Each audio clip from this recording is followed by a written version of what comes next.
প্ৰিয় দৰ্শক, আপুনি যদি বিমান যাত্ৰা কৰিছে তেনেহলে নিশ্চয় গম পাব যে টেক অফ আৰু লেণ্ডিঙৰ সময়ত বিমানৰ পাইলট কিমান বেছি সতৰ্ক হ'বলগীয়া হয়।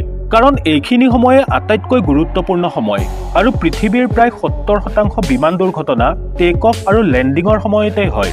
এনে সময়ত পাইলটৰ অভিজ্ঞতা কামত আহে। বন্ধুসকল, আজিৰ এই ভিডিঅ'টোত আমি আপোনালোকক পৃথিৱীৰ কিছু যোগ্য আৰু অভিজ্ঞতা সম্পন্ন পাইলটৰ বিষয়ে ক'বলৈ ওলাইছো। সেইবাবে ভিডিঅ'টো একেবাৰে শেষলৈকে চাবলৈ অনুৰোধ জনালো। তেনেহলে আহক এই ৰোমাঞ্চকৰ ভিডিঅ'টো আৰম্ভ কৰোঁ। নম্বৰ 1, বন্ধুসকল, বিমানখন যিমানেই ডাঙৰ নহওক কিয় আৰু ইয়াৰ ইঞ্জিন যিমানেই শক্তিশালী নহওক কিয়, প্ৰচণ্ড বতাহৰ সন্মুখীন হোৱাটো ইমান সহজ নহয়। এনে বতৰত পাইলটৰ প্ৰকৃত যোগ্যতা নিৰূপণ হয়। বন্ধুসকল, এই ভিডিঅ'টো এজন যোগ্য পাইলটৰ, যিয়ে টেক অফ আৰু লেণ্ডিঙৰ সময়ত প্ৰচণ্ড বতাহৰ সন্মুখীন হ'ব লগা হৈছে।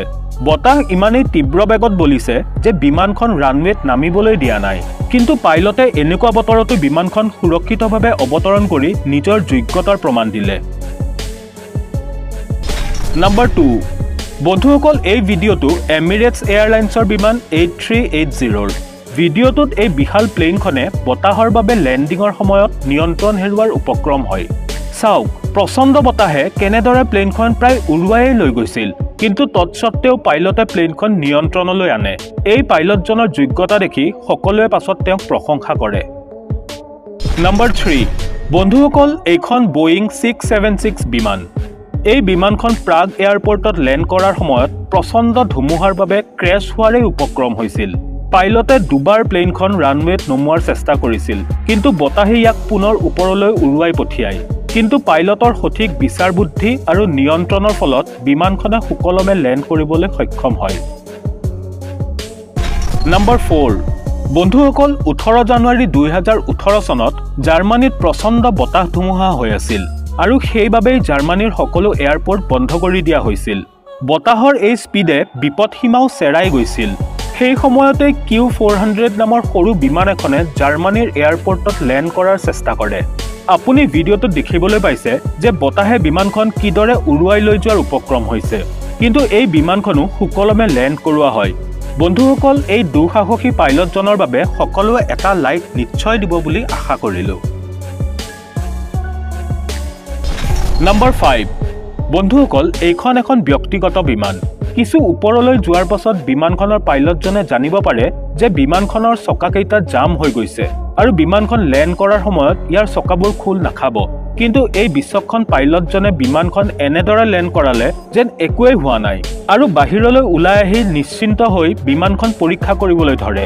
এওঁ সঁচাকৈয়ে এজন বিচক্ষণ পাইলট।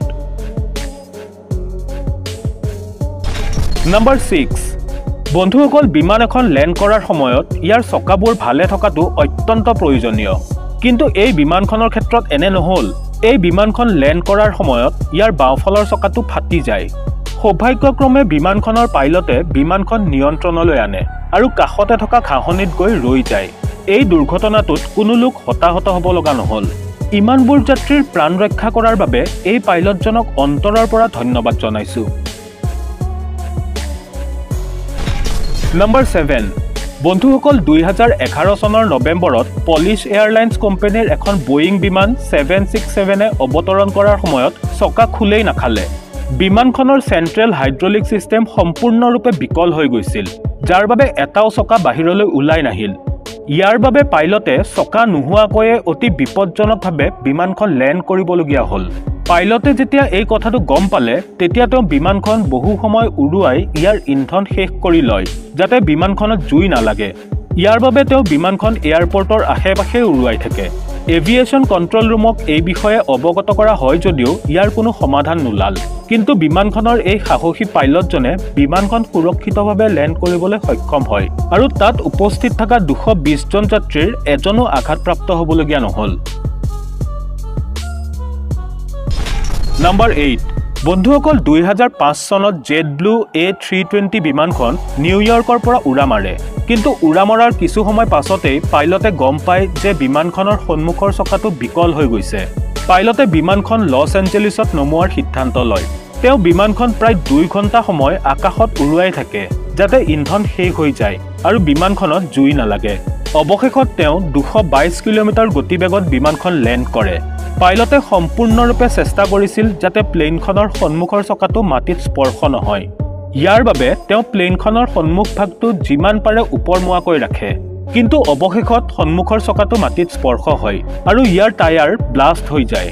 কিন্তু টায়াৰ ব্লাষ্ট হোৱা সত্ত্বেও এই বিমানখন সুৰক্ষিতভাৱে লেণ্ড কৰোৱা হয় আৰু 140 জন যাত্ৰীৰ এজনো এই ঘটনাত হতাহত হ'বলগীয়া নহয়।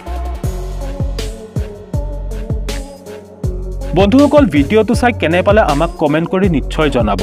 ভিডিঅ'টো ভাল পালে লাইক আৰু শ্বেয়াৰ কৰিব আৰু লগতে ADC নলেজ হাব চেনেলটো ছাবস্ক্ৰাইব কৰি বেল আইকনটো প্ৰেছ কৰিবলৈ নাপাহৰিব। পুনৰ লগ পাম মোৰ আন এটি নতুন ভিডিঅ'ত। আজিলৈ আহিছোঁ, ধন্যবাদ।